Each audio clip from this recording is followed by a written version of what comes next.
kind of know it. Like they're all just like, yeah, we Right. know what's going on. Like so they're just like it's open book, but you're not supposed to do it with your friends, quote I unquote. see. I Yeah, see. yeah, yeah. Don't tell anyone though. Oh, this is being recorded, so I don't know. I might have just incriminated myself. Oh shit. Don't worry. I got you. I got you. Um, wow, that's wild though. That's Yeah, wild. yeah. Um, crazy. Okay.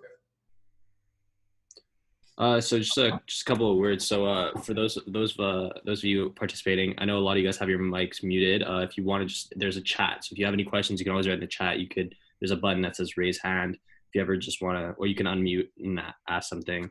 Terrence, if there's anything else you wanted to add about the No, function. but how does this raise hand thing work? So like if someone raises hand, I'll see it pop up in my chat or Here, like, yeah, I oh don't okay. Participants raise hand. Oh, okay, I see.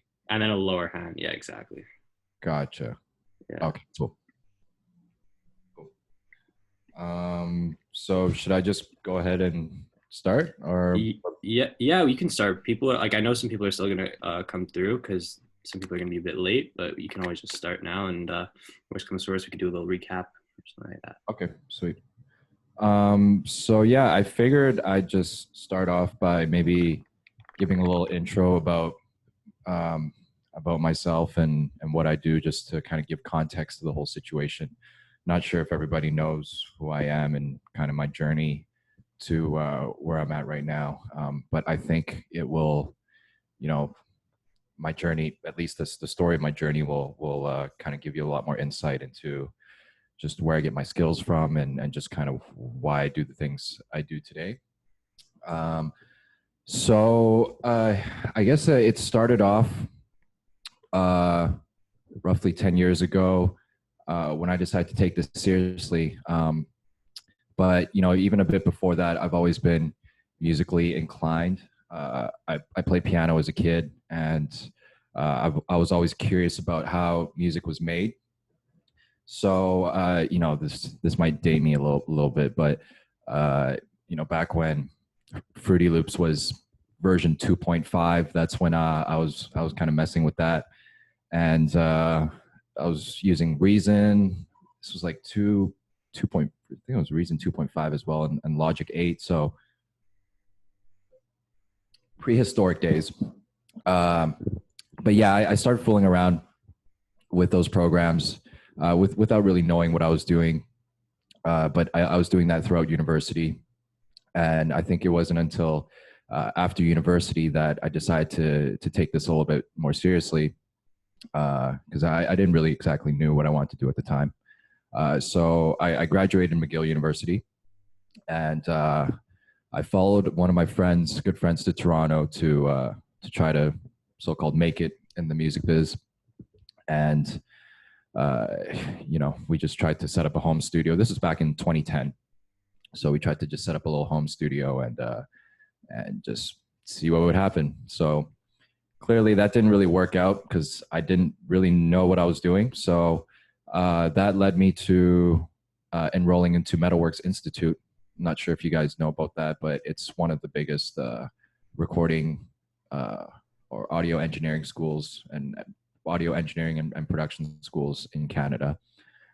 So I did that for a year, and that was really good because that taught me a lot about studio etiquette, outboard gear, recording techniques, how to actually record properly, uh, you know, how to work outside of a laptop. And you know, I find a lot of people today, it's a bit of a lost art where you know we're so stuck to our laptops and we're so stuck to using our DAWs that you know there's definitely an underappreciation for real recording, and I got to learn a lot about that and using outboard gear and understanding what these plugins are actually mimicking in the studio.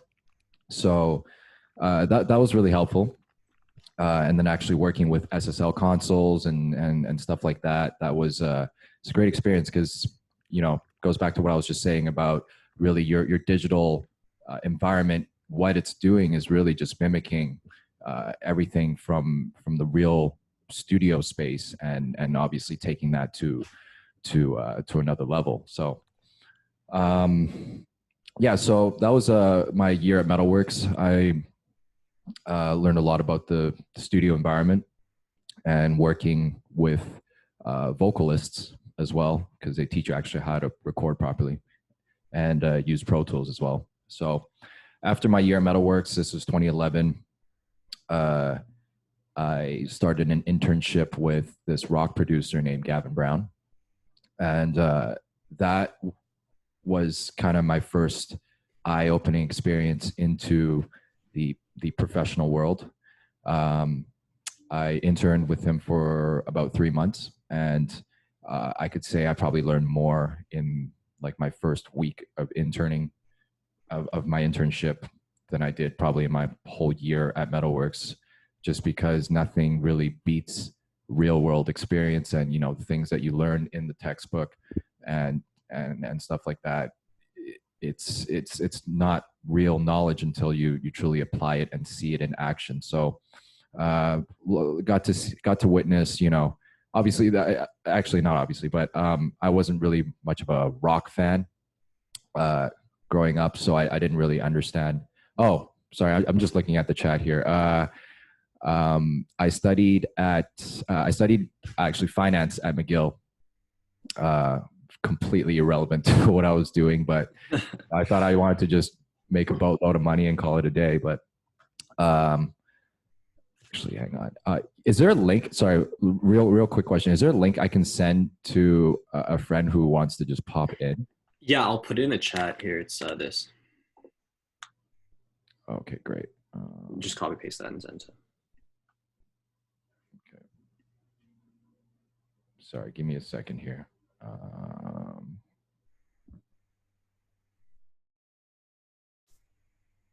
Sorry, 1 second.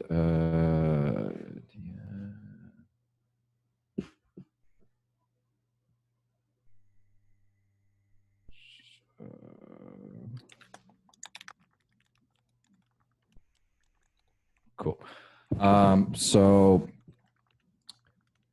yeah, so my internship at with Gavin, that was my first kind of experience working with rock bands and recording rock music and editing rock music. So that was a pretty eye-opening experience. I got to actually, understand the outboard gear on another level because you're recording live guitars, you're recording live drums, you have this crazy miking setup, and really just understanding, what that outboard gear is doing and why it sounds and how it sounds different from how a real life 1176 sounds different than uh, you know the CLA 76, or how the glue compressor sounds different than what it's modeling, which is the SSL bus comp. So really understanding those things, I think, were fundamental to me, further understanding the software I'm using. So that was great. I got to witness, rock bands getting recorded, and on top of that, that took my Pro Tools chops to a whole nother level because there's using Pro Tools, and then there's being a Pro Tools like wizard. So I mean, these guys are like flying through these programs. So in a sense, that internship really taught me about professionalism and how these engineers and producers are working, on the big league level. It's very fast. It's very efficient. What was the process of you getting an internship under someone? So actually, I got this internship through. Great. Okay. So I actually got this internship through my school at Metalworks. I finished at the top of my with top honors at Metalworks, and they offered me this internship to work with Gavin. So I don't know if that answers your question, but I got the internship pretty much within a few weeks after I graduated. T, do you Just a quick follow up. Do you have any like advice for people who might not be in like a music program or music school searching for internships? Like, I mean, personally, I know I've been looking for one for a long time. I mean, for a long Right. time, like for a while, but it's hard to look for certain avenues, and people aren't always willing to just take on new interns. So what's your advice for that? Honestly, you just gotta put on the hustler cap and just reach out.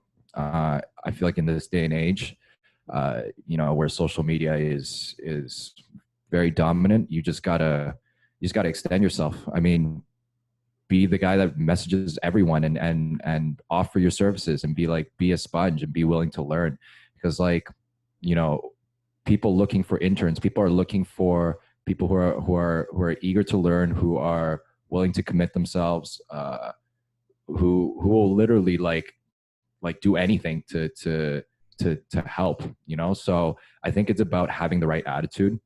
And even before I got into this first internship, I didn't know what exactly I was getting myself into. And a few people warned me that, this is going to be tough. And I was like, okay, cool. Like I killed my school. Like this is going to be fine. Right. But you don't understand like the mental commitment and just being just always being there and like making sure that just always just having that right attitude that, you are here to learn and you will do anything to help that other person in any way, shape, or form. So in the context of maybe not having that support from a school to get that internship, I would just hit up like any producers or whoever that you look up to and just be like, yo, I do you need any help? Like I'm willing to do anything. Like it's all about just the attitude. And then maybe going to certain studios if you're trying to brush up on your engineering and be be more focused on that end. Then go to studios and offer your free time there. But it's tough because it's a lot of free time commitment. But I can't stress how important and I mean at least the internships that I've done, how that's really shaped my career path. So I don't know if that answers your question. Yes? No? Yeah, no, for sure. That's Cool. yeah, very very helpful. Yeah, for Cool. sure. So yeah, after I actually the biggest thing I learned with Gavin was really understanding the producer artist dynamic when working in a session. So like, hey Deanne, what's up? So the biggest thing was learning the dynamic between the producer and artist. It's not just you're the producer and it's your way or the highway kind of thing. It's a lot about what I observed from how Gavin operates. Is it's a lot about understanding the psychology, understanding your artist, and understanding the psychology of interacting with your artist. There's a lot of psychology behind it. It's really getting your artist comfortable, understanding their needs and how to get the most out of them. So it's not straightforward. It's different with everyone, and it's almost like what I learned from that is being a producer is it's much more than just the music. It's much more than just making beats or anything like that. It's you're literally a manager of a situation. Like you have to manage the flow of the session. You have to manage the artist's temperament. You have to manage the engineer. You have to. It's really just making sure everything flows smoothly so that the end result is amazing. So that was my first internship, and then after that, I had to make some money, so I went back to. I was a teaching assistant at my audio engineering school at Metalworks, so I did that for a bit. Picked up a few odd jobs, and a few months after that, top of 2011, that's when I did my second internship with these guys called QWave Productions. So they were looking for an intern at the time that knew how to operate Pro Tools and had Logic experience.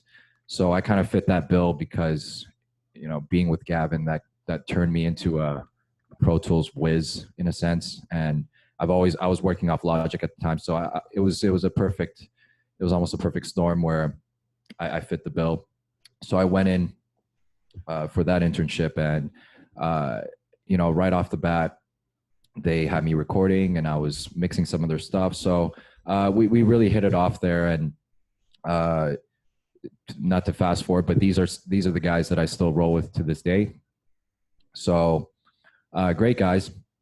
So I first started with just tracking, engineering, and mixing, and then that eventually progressed into a more creative role with them. So these guys are pop guys. They do a lot of pop music and urban. So eventually, with pop and urban sessions, just with pop and like these I'd say really anything with vocals and melodies at this point now. There's a lot of writing sessions where the producer is in with the artists or in with the writers, and everyone's collaborating together. It's not like, I mean, this happens still, but it's not so much like, oh, I make a beat and send it to you, and that's maybe more prevalent in the hip hop world, but in the pop stuff we were doing, it was a lot of sessions. So eventually, I grew into a role where I was not only just engineering these sessions, but I was also contributing creatively. Just because they gave me a chance. This was like a few months in. They listened to some of my stuff, and they're like, "Oh, you know what?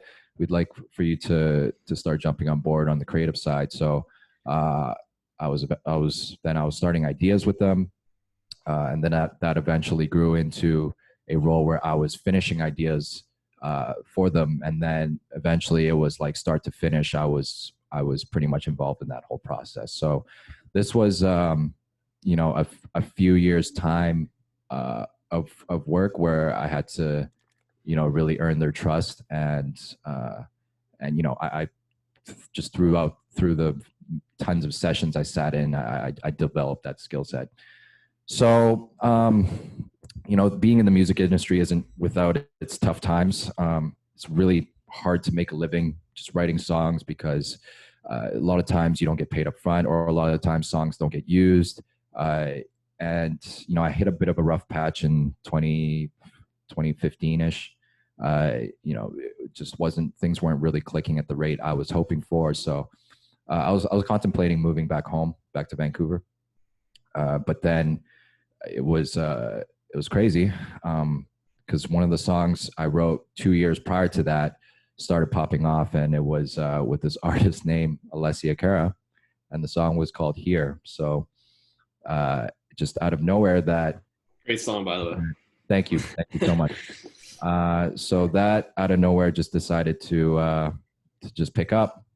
Obviously through a lot of there was a lot of politics involved in that. I won't get into that, but it was great. It peaked at number 5 Billboard. Her career changed after that, really took off after that, and at that point, that was a huge turning point in my career, and I think a few things that I realized from that is you have to really persevere through these things, and you really never know what's going to take off, and what song you do, or like just what idea that you randomly come up with might take off, because like I said, this was something that we did 2 years prior, and it's really it's just, you never know. So because this was one of those where, like, honestly, we didn't even, I would say, like, try that hard, and we thought this was going to be a song that wasn't really going to be a single because it was a little bit out there. But then we really liked the song, and it came from a genuine place. She came into the session and was like, "Oh, I had a really shitty night last night. I didn't want to be at a party," and the song just naturally came from that. So the importance of that's when I realized, obviously, the importance of authenticity. That's where a lot of great songs come from, is from a real place. So so that was like my first big break, and after that, I was very fortunate to be a part of some other successes. So I mean, I won't go into detail, but some of Some of the names I got, some of the artists I got to be a part of their songs were include Drake, Megan Trainor, recently with Cascade. So very, very fortunate that through my relationship with Kuya, you know, they've opened a lot of doors with me for me. And oh, what was it working? uh, I I didn't get to actually see XO in person, but I got, this was like more of a placement thing, like with some of these other songs where an idea I created got pitched out to someone who was at the label, and that's usually how a lot of these things work with these pitches is, you know, you send out to, you know, someone, some A&R from a label will tell you, oh, I'm looking for this and that for this artist, this type of vibe for this artist, and you might send them like 5 to 10 ideas and you'll never hear back from them again. And you do that 100 times and then maybe one of those 100 might click. So this was probably one of those many that where, you know, Kuya, the guys that I've been with, they had a relationship with this K-pop label, and they sent it out to them, and you know, it was the numbers game where one of them eventually clicked, and then it was pretty much everything was done remotely. They liked the song that I did, and it's just funny with K-pop. Actually, they literally take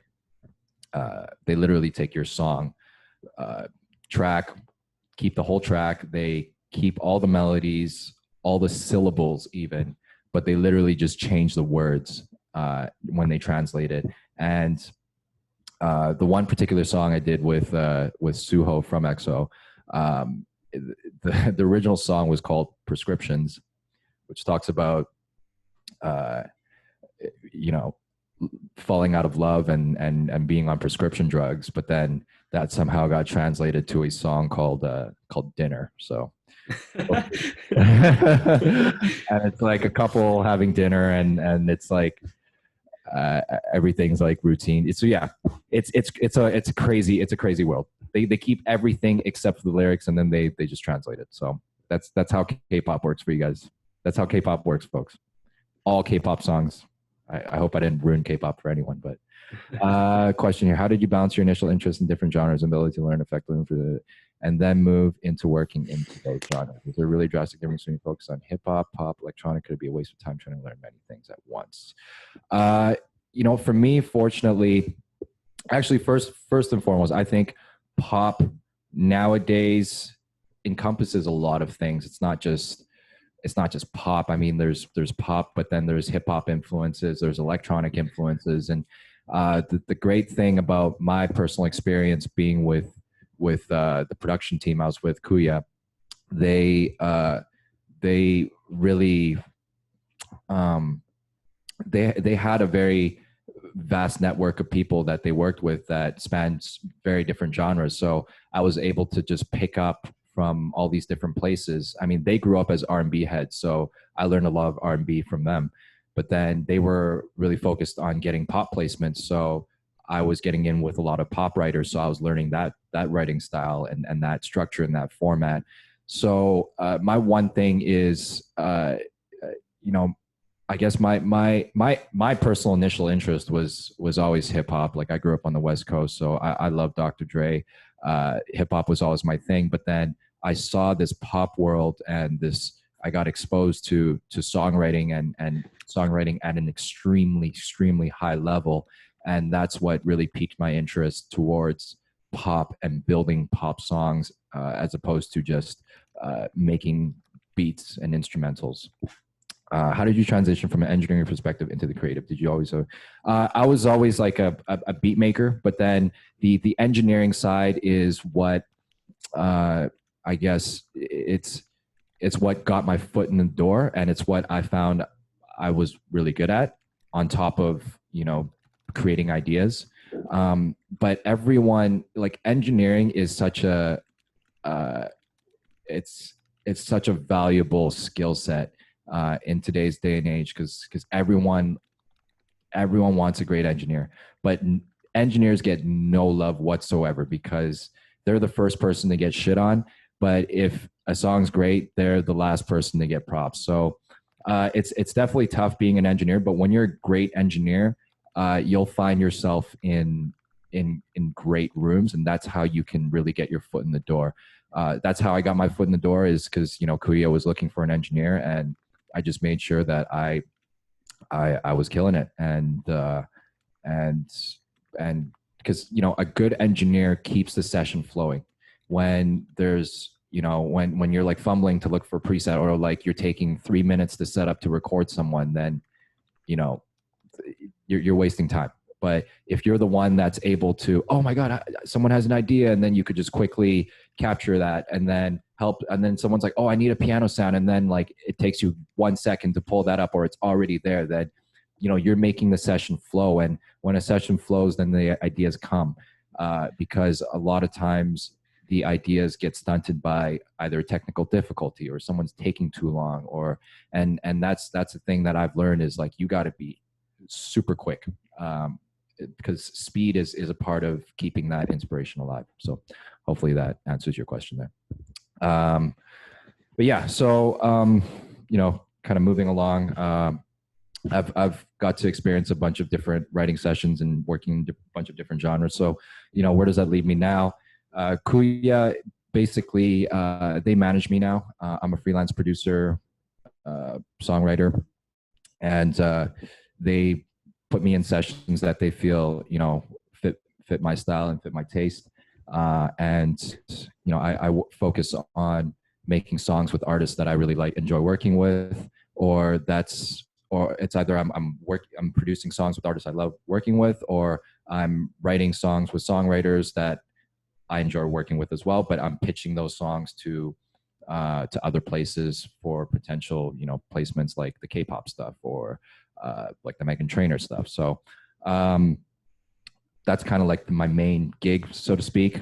I'm also working on my EP that features a few of my favorite artists. Then I also love the educational side of things. So I'm doing teaching, private lessons, master classes, and lastly, I'm building a platform right now called Promu that is basically a marketplace of really unique products made by creators such as myself and my good friends, that is for producers and especially for Ableton Live users. So that's been a side project that I've been really passionate about, and I've been building that with my good friend Dien, who's part of this right now.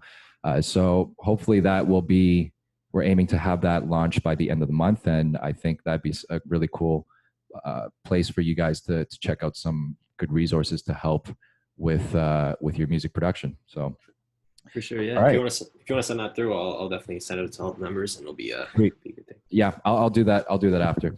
For sure. Cool. So, damn, that was a really long intro. My bad. But hope that gave some insight to you guys in terms of just things you guys can do and to kind of step up your game and just the approach. And one thing I really want to stress is just trying different things and collaborating, because the biggest thing I got from everything I spoke about is just being in these rooms with just being in rooms with different producers, like great producers, great songwriters, and learning from them. That's the fastest way you learn. That's the fastest way you get better, is through collaboration.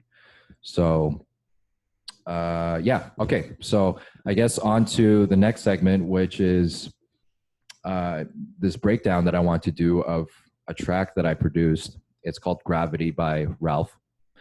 The reason why I chose this song is it had some success on Canadian radio. So I want to kind of give you guys a better sense of what makes a song fit the radio format, so to speak. And I was there for the entire writing process and did the full production. So I'm able to give you an insight into the process from start to finish. So I think that those two elements would be pretty helpful in helping you just kind of understand my thought process and how I take something from start to finish.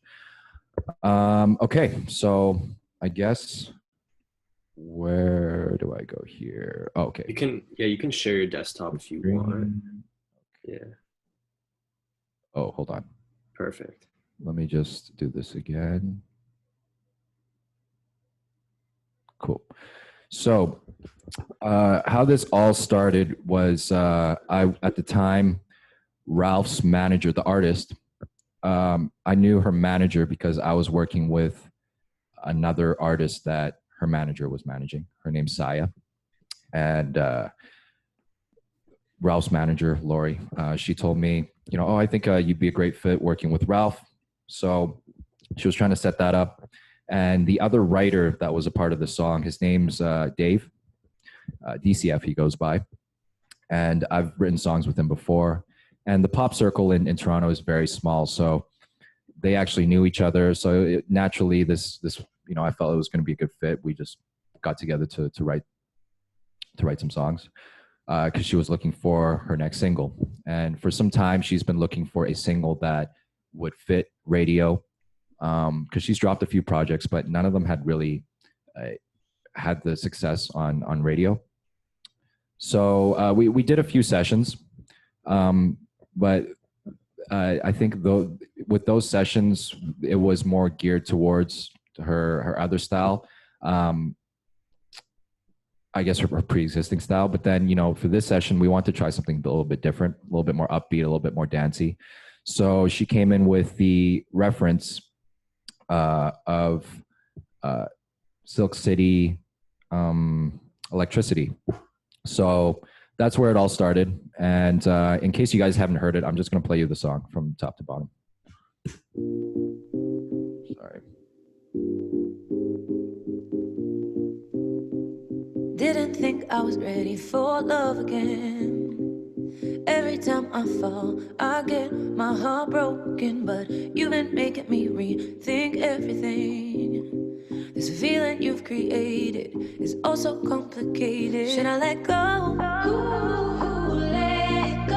And lose control. Ooh, lose control. Should I let go? Ooh, let go.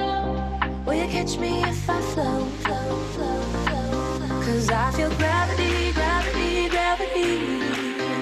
Rolling you to me, you to me, you to me. Lose my breath in the atmosphere. No oxygen up here. Must be gravity, gravity. Will you catch me if I flow?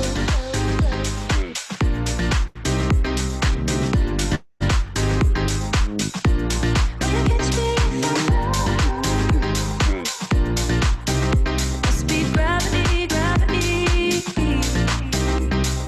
Tossing and turning, I can't get you off my mind. Thinking about what you did to me last night. Am I in trouble? Should I hit the brakes? Being with you is my favorite mistake. Should I let go? And lose control? Should I let go? Will you catch me if I flow? 'Cause I feel gravity, gravity, gravity. Rolling you to me, you to me, you to me. Lose my breath in the atmosphere. No oxygen up here. Must be gravity, gravity. Will you catch me if I flow?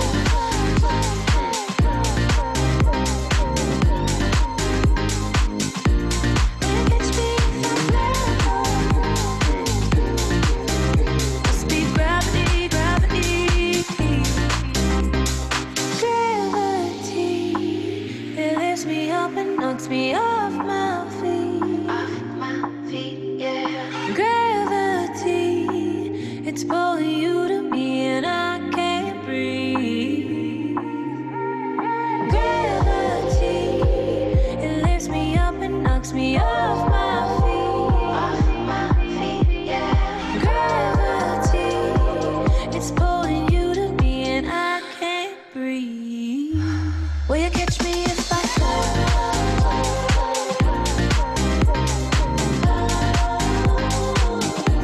Will you catch me if I fall? Will you catch me, catch me, catch me, catch me? 'Cause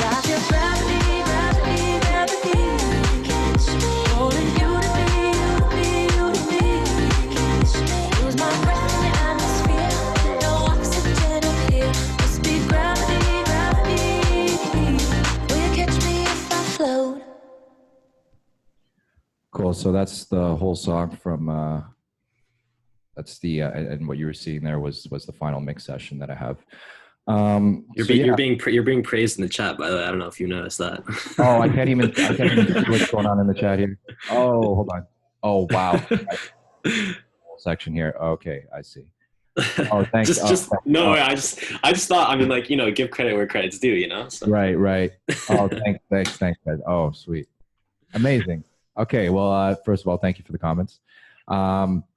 So yeah, I'll talk a bit about just how it started.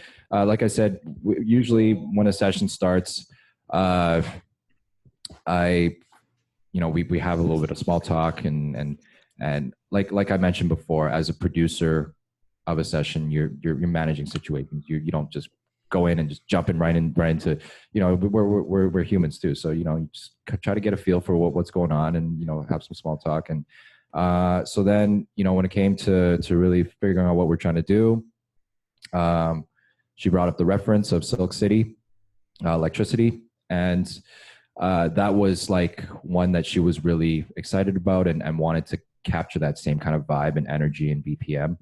So right off the bat, you know, I'm thinking this is just, you know, my years of experience, you know, the wheels are turning, and I'm thinking, okay, that piano gives it, in the reference, gives it that energy. So I need a piano similar to that, can't be the same, so close enough where I'm not completely ripping it. So usually my go-to for that kind of dance type piano is like a Vengeance thing. So a Vengeance plugin. So I'll get into that in a little bit, but just the mentality of like, okay, so that's where I'm going to start, piano chords. So just to give you a little breakdown as to how I even make sense of this whole mess here. I usually like to be very structured when I have everything kind of laid out in my session here. So you can see at the core of it, I separate instrumental and vocal, and then even in the instrumental, you know, I start with the drums.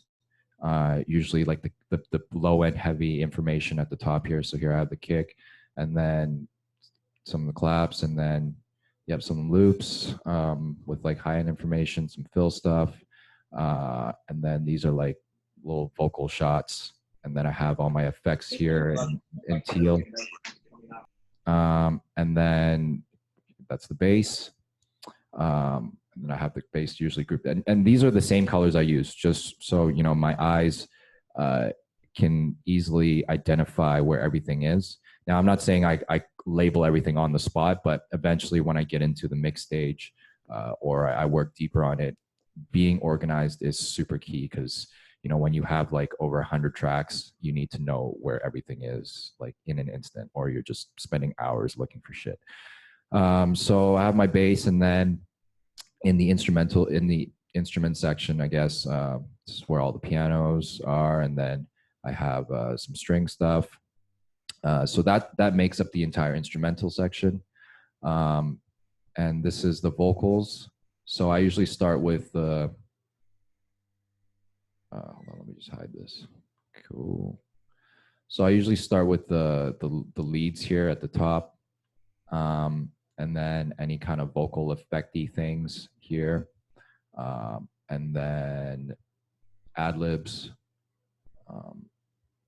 And my blue backgrounds, and then any like wet backgrounds like these oohs here, I'll have in a separate group, and clearly I had a lot of them, so hold on. And then there was another ha thing that was like super wet as well, and then the harmonies. So that makes up, oh, I didn't even hit 100. Amazing. Okay, so that makes up the 97 tracks in here. Yeah, so that kind of gives you, I usually try to lay out all my sessions in the exact same way. Like I said, just for clarity. Yeah, so color coordination, key. And I try to arrange everything in terms of in order of importance, or just in chronological order. So yeah, where did I start with? Like I said, the piano. The piano was the first thing, because I'm usually a chords guy, and I think, you know, especially when you're writing with writers, pop writers, like the chords is what inspires the whole initial vibe. So this is kind of where I started with. Let's get to the instrumental. So I had this Avenger piano. I don't know if you guys know Avenger, but it's probably one of my go-tos, especially for like electronic stuff. Uh, I just really like.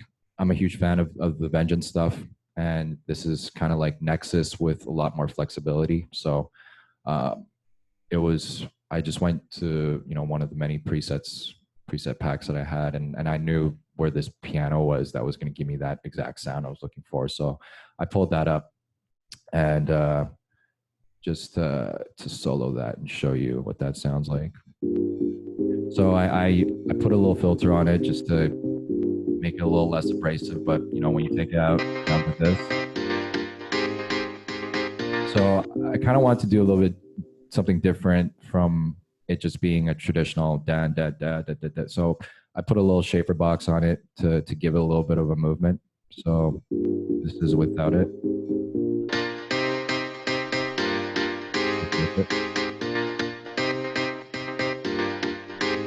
It sounds a little bit choppy and out of context right now, but in the mix, it's kind of cool. It gives it an extra little rhythm thing. So usually I just like to throw in little random things, and in this example, a shaper box to just kind of make it a little bit different, you know?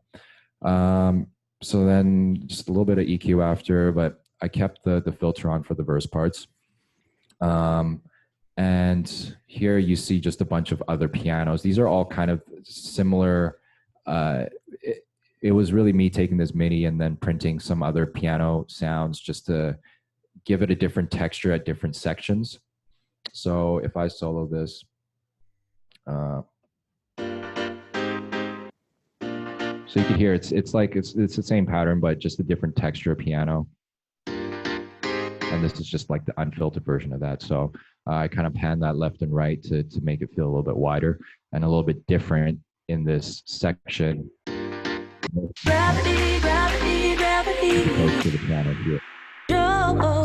Like sometimes it's just something as simple as changing the instrument slightly to give it a different texture. So, but you know, I started just with the keys, and I didn't build in all these layers until later in the post-production process. But you know, I pretty much started with just these keys here, and I usually like to just check in with the artist and the writer and figure out, you know, is this the right vibe? Do you like these chords? Oh, hold on, I got some questions here. Okay, let's see here. Sweet song. Do you find a pop song like this? It's one of those cases where the whole process was very collaborative. Matching the production singing during the session, there was more beat was made and she sang on it, or her singing is what drove the beat. It's very collaborative. It's like a back and forth thing where, you know, in this case, she told me what the reference is. Okay, I'm trying to extract information from her playing me that reference. Cool. I like the piano in Electricity, so the song by Silk City. Cool. I'm gonna find a piano like that. All right. What's the dancey progression I can do that's not that? Okay, so I fiddle around and then I come up with this progression. I look back and I'm like, okay, are you guys feeling this? And then they're like, yeah, oh, that's dope. So I roll with that and start recording that. And then, you know, they'll be humming, they're doing their thing of like coming up with the song, humming melodies and doing this and that. And then I'm just kind of feeding off their energy and their melodies and building around that. So it's literally just like all happening at the same, it's like a live jam between me and the vocalists. So as I'm adding extra elements, I can just kind of gauge their excitement level. I mean, if they're not really saying anything, then that's usually a good sign. But if they're like, and they kind of stop doing what they're doing, then, you know, you probably went too far with something or whatever, right? So I try to usually keep things really simple when I'm working with the artist in the session, because you don't want to like overproduce something and then have that affect the way they write, because you got to learn that when in these types of situations, it's all about the song. So you do the bare, I try to do the bare minimum to get the idea going, which is usually just the chords, the bass, a basic groove, And usually those three things are enough to just inspire the idea to keep going. So hopefully that answered your question. Other question, how do you not get overload with large sample sound packs when learning a DAW? Can not starting with too many packs, make sure you're where all your stuff is. Gotcha. Okay. I mean, that's just something you just kind of get, you kind of learn through time. And I think as you just make more music and sort through more of your samples, you're going to know what are your go-tos. You're going to know what pack to go to for what particular thing, right? So I mean, I have all these different like, you know, I have Illmind for all my hip hop stuff, and then I'll go to the cymatic stuff if I really want just some electronically influenced sounds, or you know, in this case, like I knew exactly what I wanted to go for, which were these Vengeance house loops, because that, through my many years of just sorting through my own sounds and my samples, like I knew that was the sound that I need to go for. So hopefully that answers your question. And yeah, so I started with this piano, and then the next thing that usually comes is I try to find a bass or the drum groove to go with it. And in this case, I think I was just looking for the bass because I had this piano going. I'm just going to loop this section here. Actually, probably this section. Actually, hold on, keys here. So I had this piano going, and then, you know, I usually like to play with the bass over just the chords. So I had found this little funky bass line, and that's another Avenger preset that I found. If you guys are curious, it is this funky pulse here. So I really want to give it that funkiness, so I needed that kind of live bass tone, and that's what I got from this preset. And then I wanted something that just fill out lower end information, so I got this kind of stubbier one from Omnisphere. If you guys want to know what this is,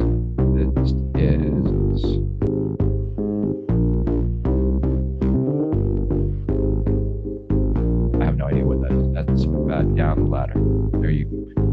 So just back. So yeah, then I had that going, and then I just start, you know, this is where speed is everything, because you going back to my point of not losing the inspiration, you don't want to be, this is not the time to be spending 10 minutes trying to dial in a sound. Like, you need to just quickly get something in there, because you never know at what point the artist or writer is going to be like, oh, I have an idea, can we record this?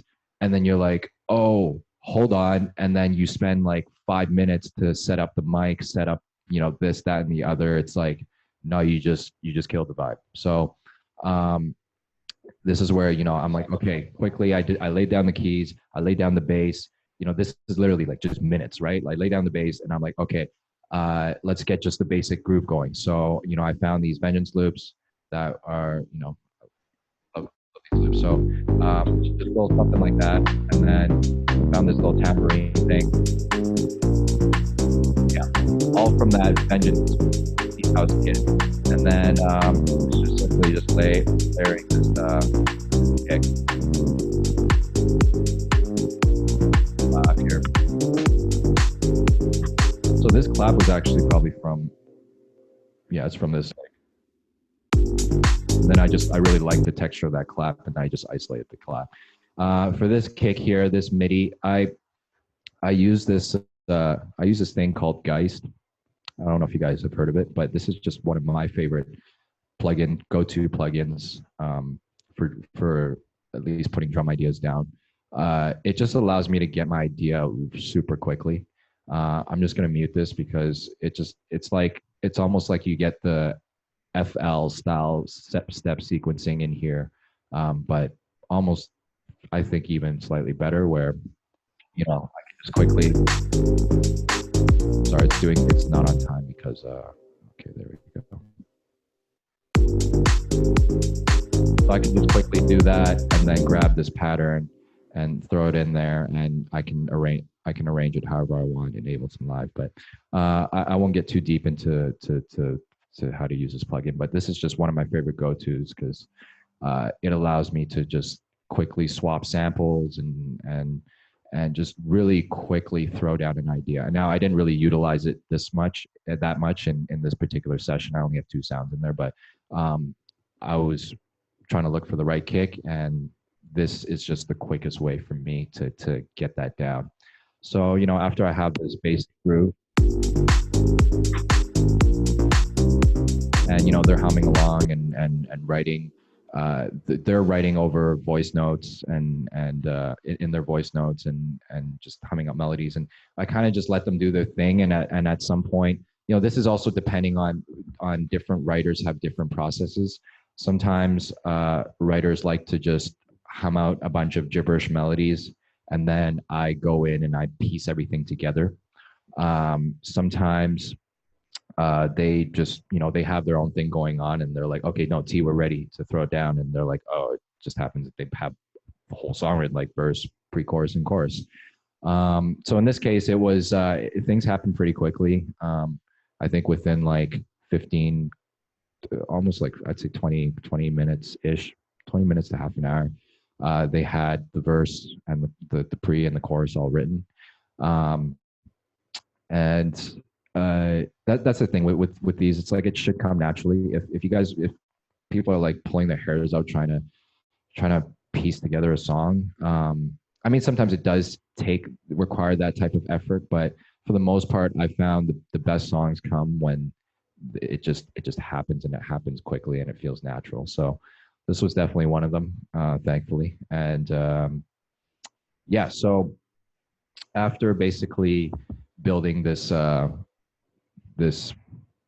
you know, I guess the scratch idea there, that basic beat that I just played you, then they'll tell me they're ready to record, and then that's usually when I just pull up one of my templates here, and I have this like go-to vocal template that allows me to just quickly, I just usually drag this in here. This is why I love the use of templates within Ableton Live. Is I could just quickly drag this go-to, and it's not very quick right now because there's a lot of things in there. But once this spin ball stops, hopefully in 5 seconds, give it 5.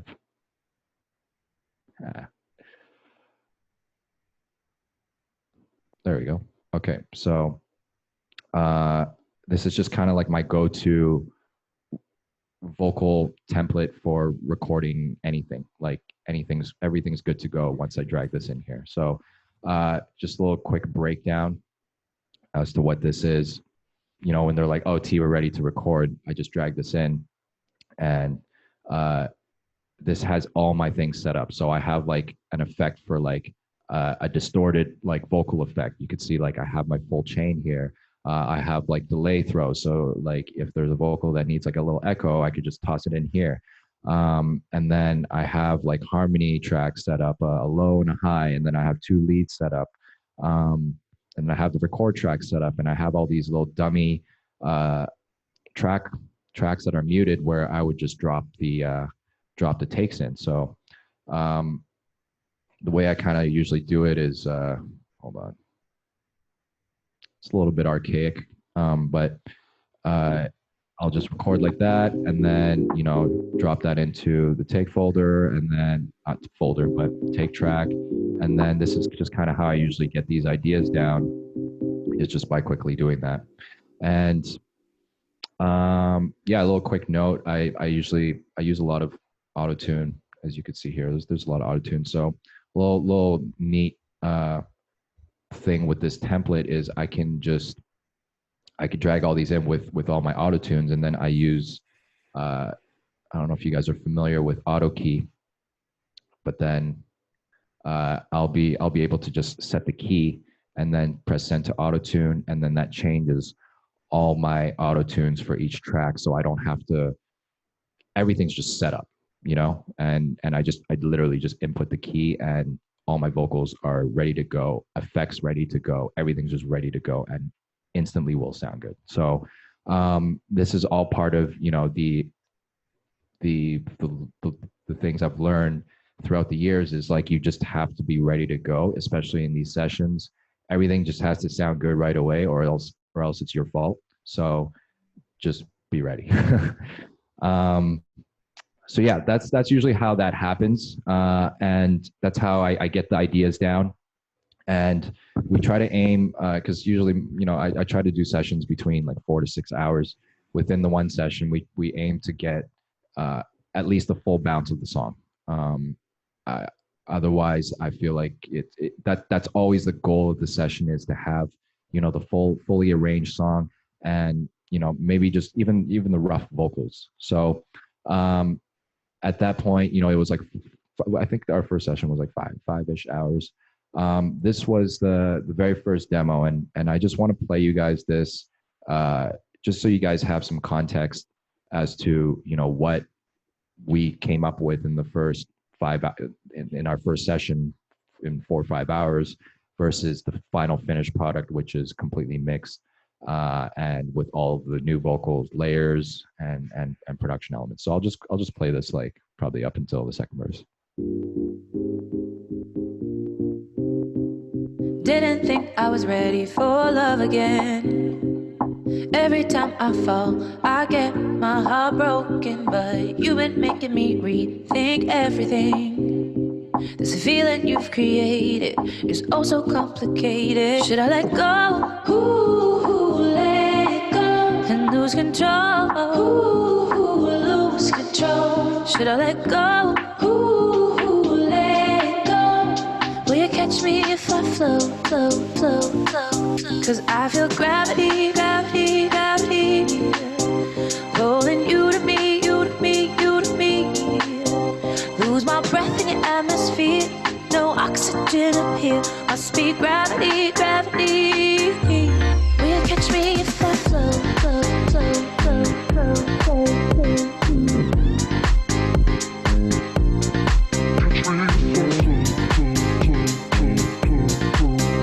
Must be gravity, gravity.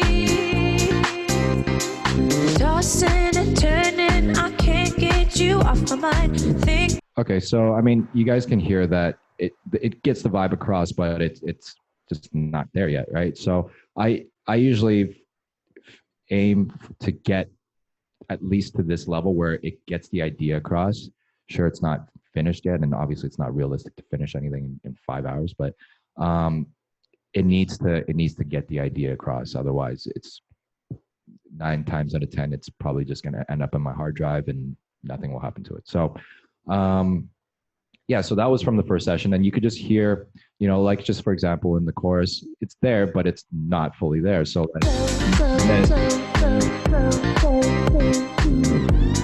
cool, but it doesn't have all the elements like.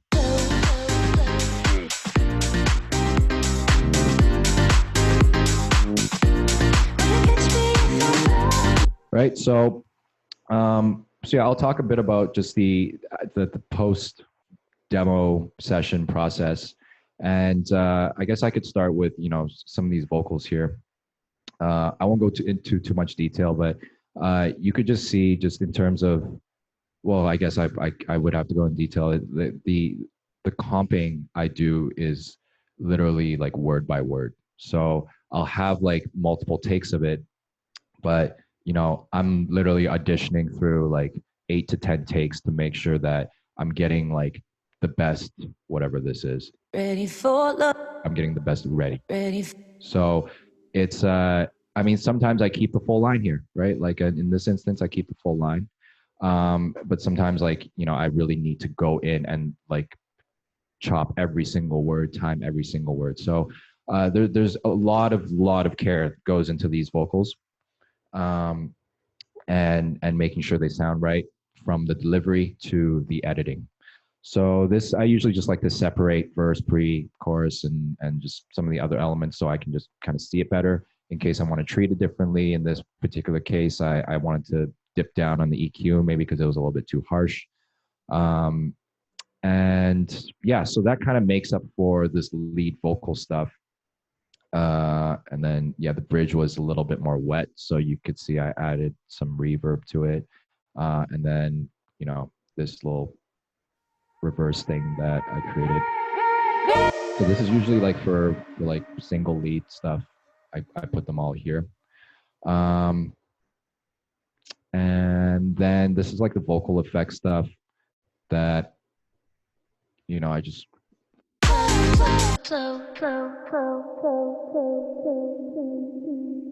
So that's just like me doing a bunch of crazy automations on all these things. You can kind of see if I unfreeze this.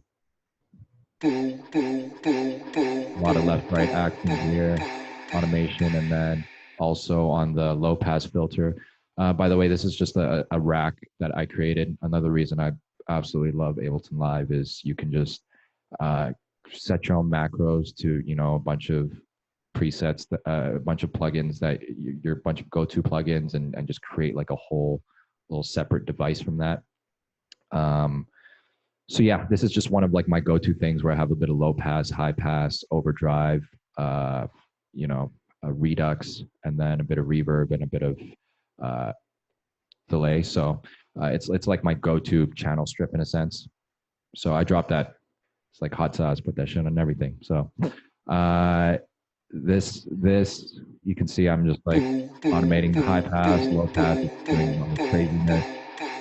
It's slowly getting more wet. So yeah, all these kinds of things going on for these vocals. That's giving it the crazy like delay style kind of stuff. Hold on, I just closed that chat. Oh, whoops. How do I get back to this chat here? Oh, whoops. That's not what I want to do. Chat, boom. Okay. So yeah, that's pretty much the vocal effects, and then these are just extra ad libs I recorded. Same thing where I'm like comping them as well, but I just like to keep them in the separate section so I can see them properly. But no different than how I would treat the leads, which is, you know, a bit of tune, EQ, compressor, you know, CL. I'm a sucker for CLA vocals. It's just so easy to use and simple, and it gets the sound that I want. I usually like to keep things super duper simple.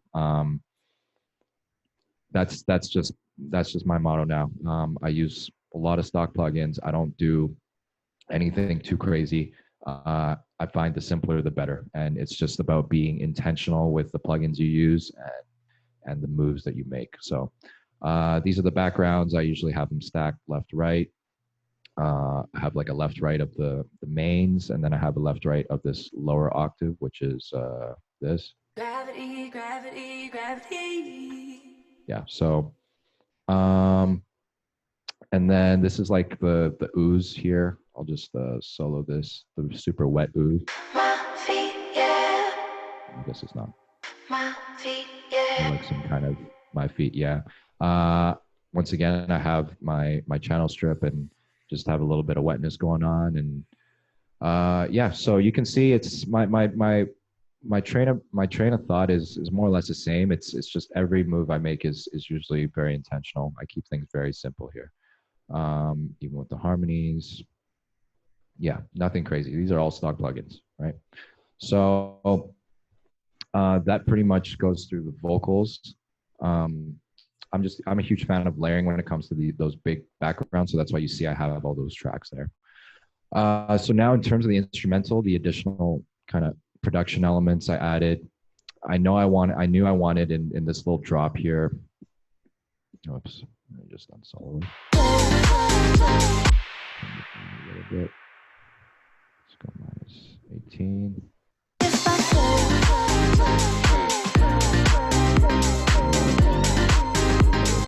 Second drop, first drop. So this is where, you know, the details really matter. Like if you listen to the original rough demo here,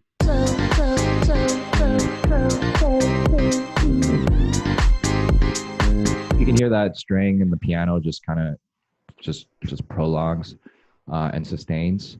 I wanted to give it that little pause there, just to kind of emphasis that I'm a huge believer in silences. So I think silence is like a huge part of making something stand out, and a huge part of just adding extra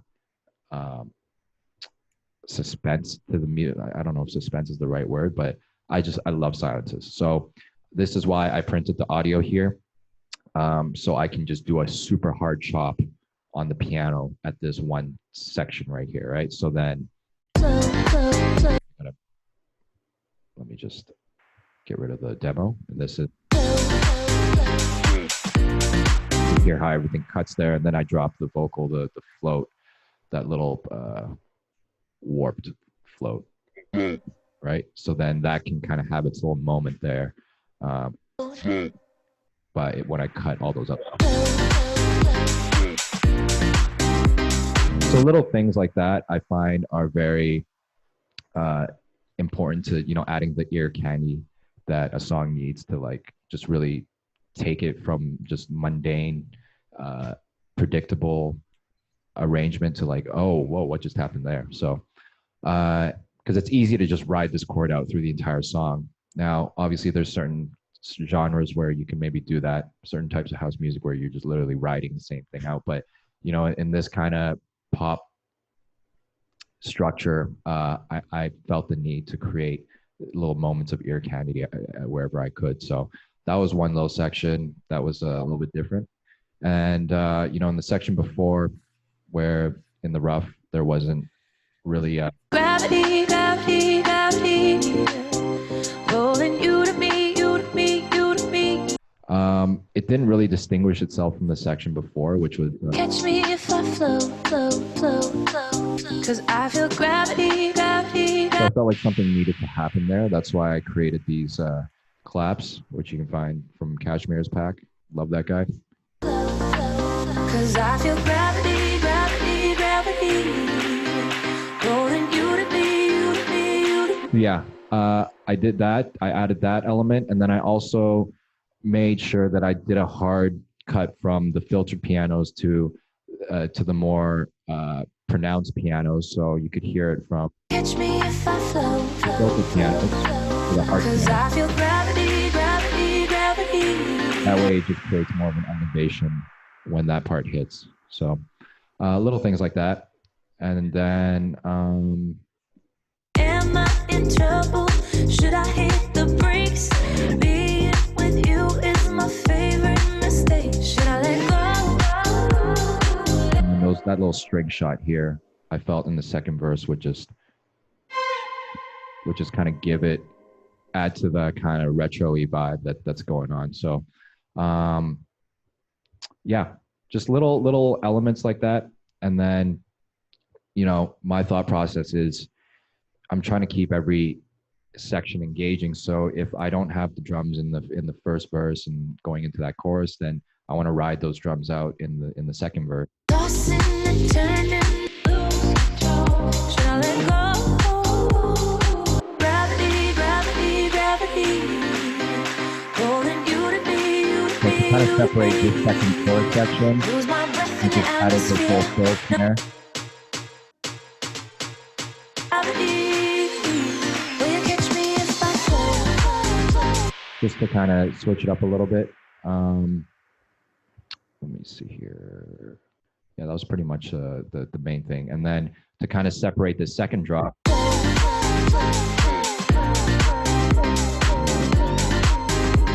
from the first drop, we added, you know, we decided we wanted all these like flows to just really emphasize Flow, flow, flow, the section, so it didn't feel like it was the same drop happening. So it's just being conscious of what kind of keeps a song driving and just adding those elements accordingly. And then the last chorus is where everything comes back in, and you know, it's all pretty straightforward from there. And yeah. So yeah, do you guys have any questions here? I think there's some in the chat. Okay, so let's see here. Are you using an external pad to digital attachment to produce drum rhythms by hand, or do you do it all in digital? For the most part, I use Geist and I just sequence it in by just clicking them in. But it all depends. Like sometimes, okay, so yeah, first to answer EG's question, It depends. In this particular situation where I knew I needed to get the idea going quick and I needed drums to just happen right away, uh, that's where I dragged loops. I got some loops, and then I got the kick that I wanted, and then I went from there.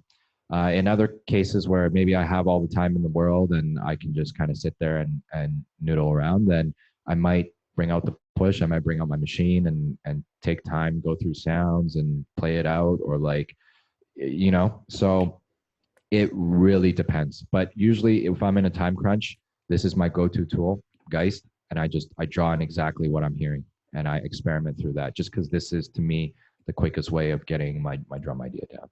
So hopefully that answers your question. What's your approach to arrangement? It's probably such a common struggle, but curious to what your thoughts are on taking those 8 or 4 bar ideas, how to spend the material into a full song or track. I usually get a good 8 bar loop going with the chord progression, but then I tend to overcomplicate and try to change chords up or too many instrumental melodies on top. This is the $1,000,000 question. I believe arrangement is it's everything. It's what makes or breaks a track, because you could just literally have 4 things going on, just even a kicks, clap, chords, bass, and there's a million ways you can arrange that. So what I think is the best way, if you're trying to avoid overcomplicating shit, is to build out the most complicated section of this imaginary song that you're doing, and then arrange it out in 32 bars, and then just start taking stuff away. I find that when you overproduce and then take stuff away, it's a lot easier to work from there. And to avoid overcomplicating things from switching up chords, I would try using the same chords, but playing a different instrument with it, or trying a different way of playing it. Maybe it's instead of sustain, it should be held. Maybe instead of, all those things help. And actually, a really good tool, if you feel like you're stuck in a block, here is actually,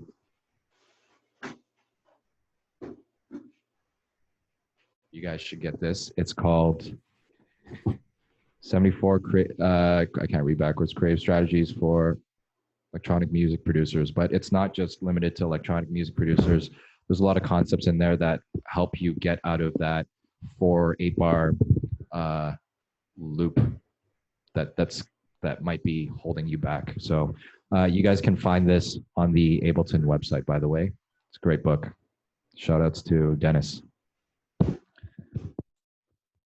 Hopefully that answers your question there.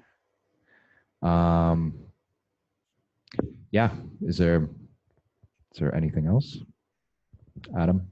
Yeah, I mean, I always have questions, but I mean, I was just wondering, I mean, how did you, because I mean, I know personally, I never really thought of myself as like a songwriter. So when I started producing, like I never thought, but then, naturally things sort of just flow, so you can end up writing songs. And so, like, just what was your like experience? Like, did you actually ever see yourself being in those sessions as a writer, or was it no, never. Like, that never even crossed my mind. But it's more like, as I got more immersed in that environment and just being around songwriters, like, I was always a melody driven person, playing piano and having melodic ideas in my head, but just really putting words and lyric and melody onto a beat was never ever my forte.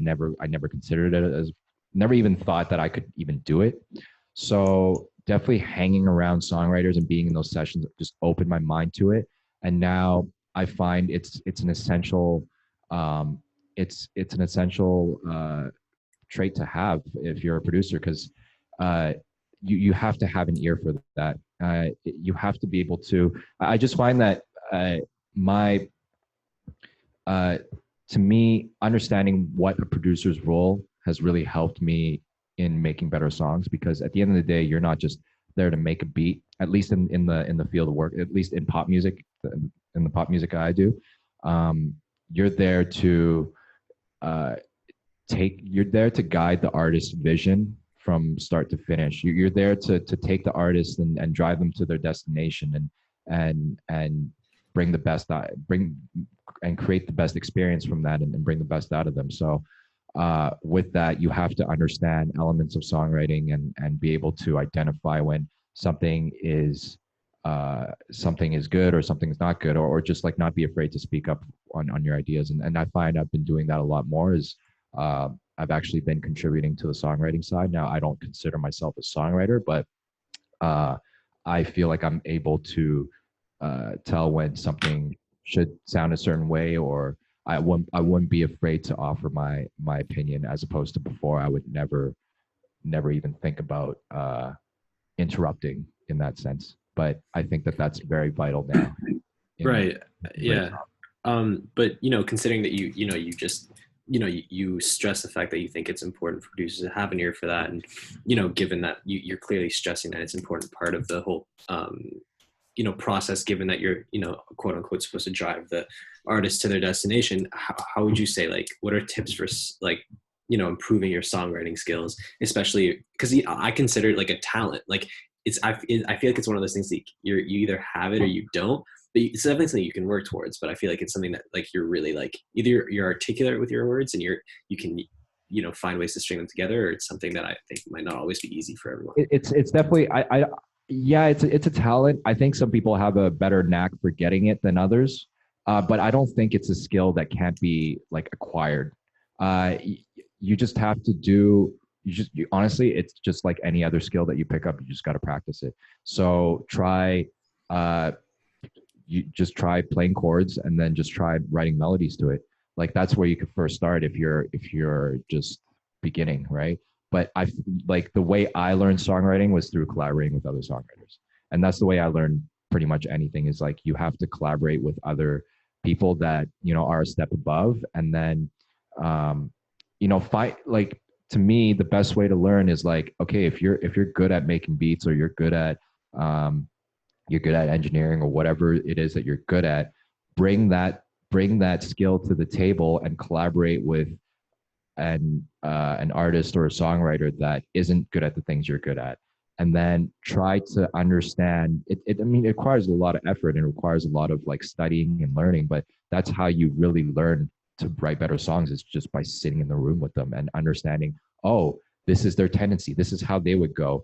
Okay, how can I apply that myself? And a lot of times it's just like throwing stuff at the wall and seeing what sticks, like, and not being afraid. I think that's the confidence thing is definitely a huge hindrance for a lot of people that haven't gotten to the songwriting world. But I think once you practice and start developing that confidence, then it really helps. And I can just speak for myself on that end. Is whereas, like, I would never speak up before. Now I know I can't sing for shit. I know I sound bad, but I know when something feels right or doesn't feel right, and I'm not afraid to speak it. So, for sure, yeah. So yeah, it's really just practice. Yeah, well, thank you. That definitely answered my question. Okay, so someone just asked, Matthew, hey, I know you mentioned a few plugins already, but could you list off a few simple or essential plugins that you recommend any producers download? I've yet to experiment with a lot of them and looking to get into them more. You'd have to be a little bit more specific, because I don't know if you're talking about instrument plugins, mixing plugins. But to be honest with you, I've, like, completely dumbed down from more mixing. Okay, more so mixing. Okay. A lot of the Wave stuff is good. I know the Waves bundle is gigantic, but I like the CLA stuff. I like, man. Have you ever used a vocal writer? I maybe I just don't know how to use it well enough, but I don't trust it. I don't trust it enough as me, like, manually writing some of the stuff. But I think that's also, once again, me not using it as well as I probably should. But yeah, in terms of mixing, man, you'll be surprised, man. I use so many stock plugins. It's not even funny. Like, the only thing, like, okay, I have Isotope on my master. I like RC20. I think that plugin's been abused and overused, Bro, but it's so good. I cannot. good. Oh, Great. it's so good. It gives you exactly what you need.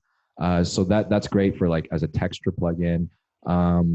But outside of that, like the isotope stuff's great. The wave stuff is good. I like the UA stuff is really really good. But I don't have all those plugins yet. But I work off a bunch of different systems, so I like to keep things pretty like lean and clean and easy to open up on different systems. So yeah, honestly, like I've used the CLA stuff. Like I'll just even go through here. It's like you can see these are all, oh, LFO tool is cool for giving that side chain pumping thing.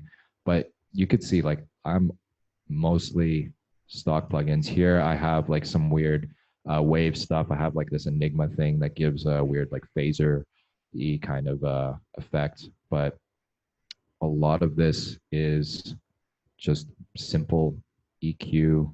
And I have like my Fab Filter is great too. But you know, like there's a lot of great plugins out there, and the reason why it's it's kind of weird. It's kind of funny to say this, but I like the convenience of having the stock plugin and being able to just see everything here. Like I can see everything here. I don't want to click this extra thing. I'm a super lazy producer. Okay. So I don't want to click this extra button just so I can see everything. I just want to see everything here. So I love how the layout of, Ableton Live stock plugins are, because I can just see everything. I can adjust my compressor without having to open up a separate window and whatever. And, just for those reasons alone, I use a lot of stock plugins and being able to construct these kind of instrument racks with all these macros. So hopefully that answers your question. But you'll find if you're looking for a crazy list of plugins that from me, I'm unfortunately not your guy. I just make really good use of what's in the box. Okay, so next question: how do you balance learning when it comes to knowing music theory versus just being very familiar with your DAW? Importance of understanding music theory. Have any resources for this? Okay, so I grew up learning piano, so that music theory was a part of my whole life. So I don't think I'm the right person to ask this question. Okay. Okay, so you have that basis. Okay. I mean, I got to pretty high level piano, so my music theory was like, it was at the highest level. I had to know pretty much everything about music theory. I think it's super important, but I do think it can sometimes hinder the creative process. There's always okay, there you go. Yeah, classical piano all the way. I think classical piano is great for your technique and being able to identify things, analyze things. But sometimes I think it could be a crutch when it comes to creativity, because you're so focused on maybe a cadence needing to resolve a certain way, or you overthink. You have, it needs to be super technical or whatever. So do I think it's important? Yes, because it's important to understand what key you're in and what key the vocalist is in, and it only helps that you have that information. But do I think it's absolutely essential? No, you can get away with it, but coming from a background of piano, I think it's a great tool to have, as long as you don't let it affect your creative process. Do you mind if I just add something there? Because I personally I grew up playing piano, but I stopped when I was like also really young. So I'm much more of a guitar kind of guy. But when it comes to music theory, I've always found that so I took it back up again very recently. A couple of months I've been studying it, and for me, like, it was just really helpful to know what it means to have a seventh and ninth, what it means to be able to like Exactly. a sharp seventh over nine, like just to be able to like understand that they can add, like you said, certain cadences to the song. It Right. can get you, because sometimes you have that feeling where you're like, I want this to be a bit darker, but I don't want to go straight to a minor. Like, you do you know what I mean? Like sometimes Yeah. it's just like it's to be able to like think like that is really like I find is like really beneficial. So, but I Yeah. agree that you don't need to know the whole like, yeah, like I mean, Yeah, no, for sure. And it also depends on the genre of music you're working in, right? Like, I for mean, sure. if you're talking about being a hip hop producer in this day and age, you don't got to know shit. Like, you just get a sample pack, put some drums on, pop an 808, and call it a day, right? Like, Yeah, yeah. For jazz, it's like much more important. yeah. So, I mean, if you're trying to do, I should hope I didn't offend anyone there, but yeah, if you're doing like the music I'm doing, sometimes it involves some intricate chord changes. Sometimes, you know, you need to in R&B, you need to have the sevenths, ninths, and some jazzier chords. Um, so that in those situations, yes, it certainly helps.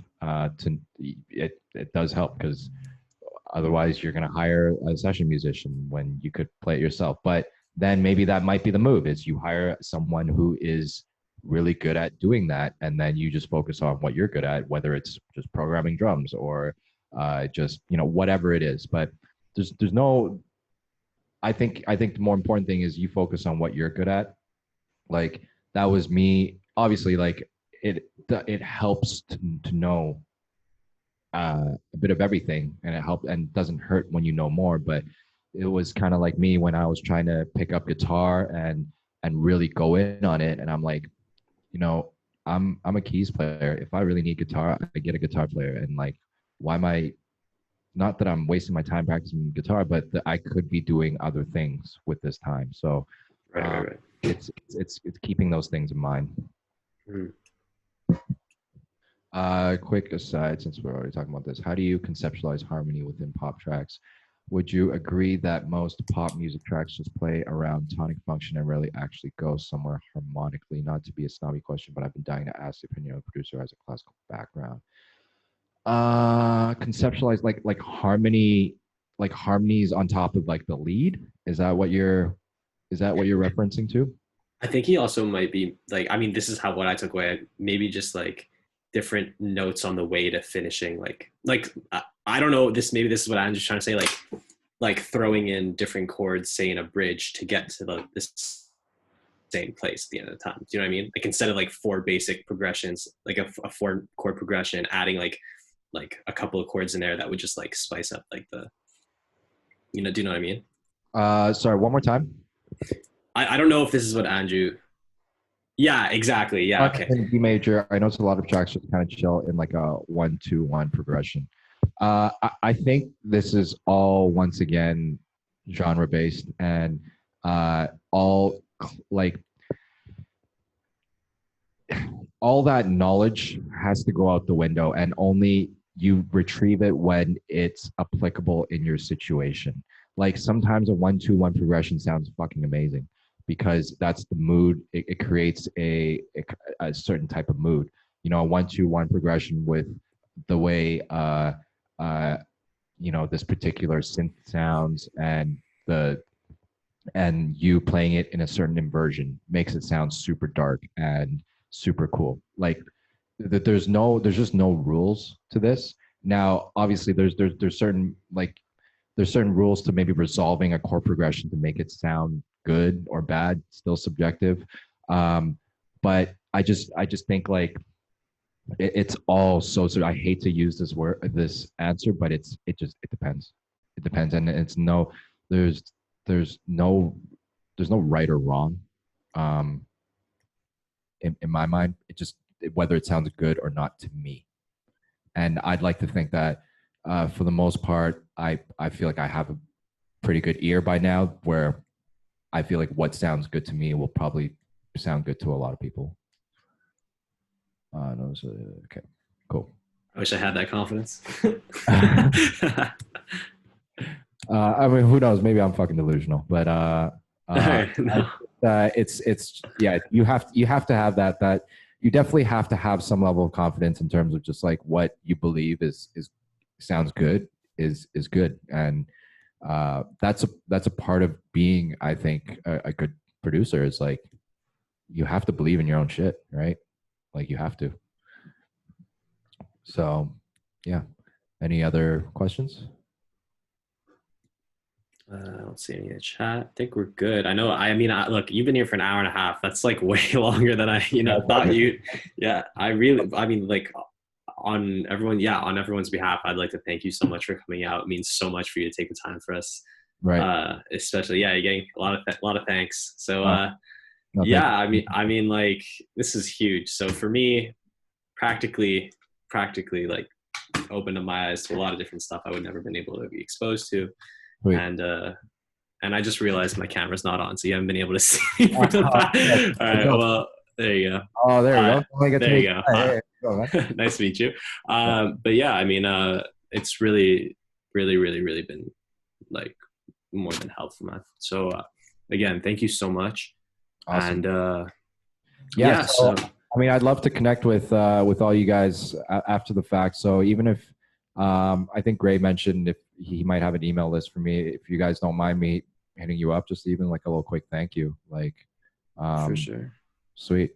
And yeah, if you guys have socials, please follow me on my Instagram here. That's my handle. So if you guys ever have any questions or would like to just drop a little hi, you guys can reach me through Instagram there. Sure.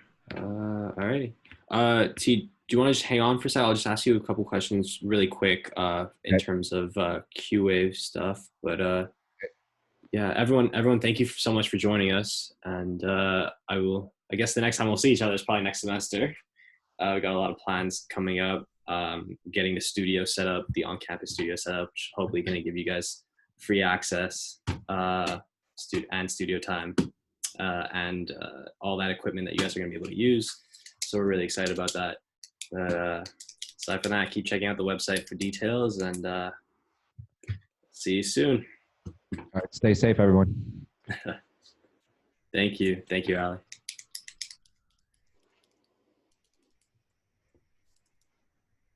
No worries, Deanne.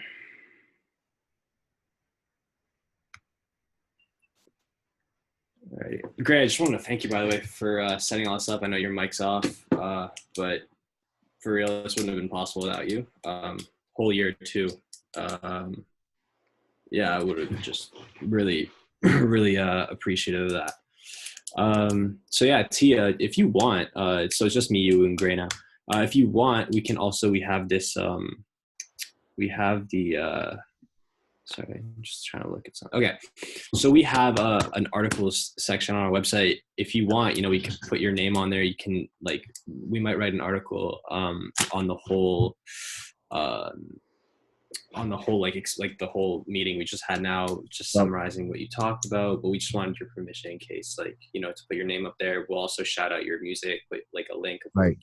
Your stuff. I guess the one thing that I actually might have forgot to clear was whether or not I could actually be showing this session to everyone. So I probably should ask.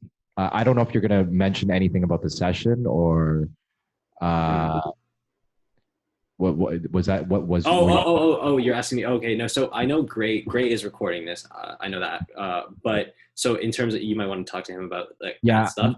I want to talk to the artist first, and then because it totally didn't even cross my mind that I probably would need to get the permission from the artist to. Yeah. So it's definitely not so other producers who've come in and given master classes have also said that they need low-key haven't so yeah, that's what I was gonna say. So that's why I want to clarify with you is before we publish anything, I always like to talk to the guy who gives the masterclass. We just want to be on the same page of what we can publish, what we can't, what you're comfortable, anything you wanted to stress. So for now, maybe just I'll hold off on it.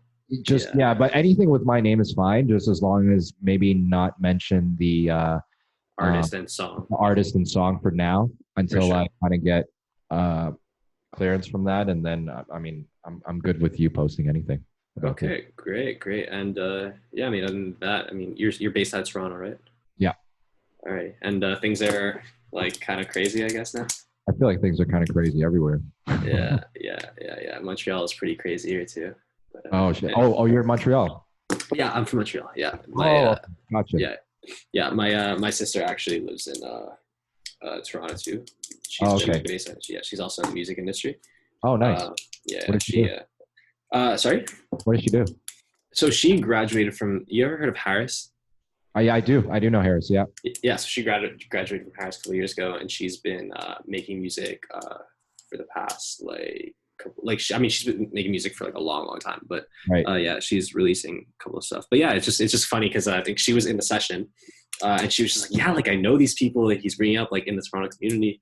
It's really funny to hear Oh, that. sweet. Oh, okay. That's cool. That's Yeah, cool. it's really funny. Anyways, but yeah, I really just wanted to thank you again for stopping by. And oh, hey, also, if you ever need an intern, hit me up, man. I will more than happy to work for you. Gotcha, So, man. but yeah, I appreciate it, man. Thank for you. sure. Thank All you. right. Well, yeah, great. Once again, thank you so much, and have a good day, guys. Yeah. All right. Take care, man. All right, you too. Bye. Bye.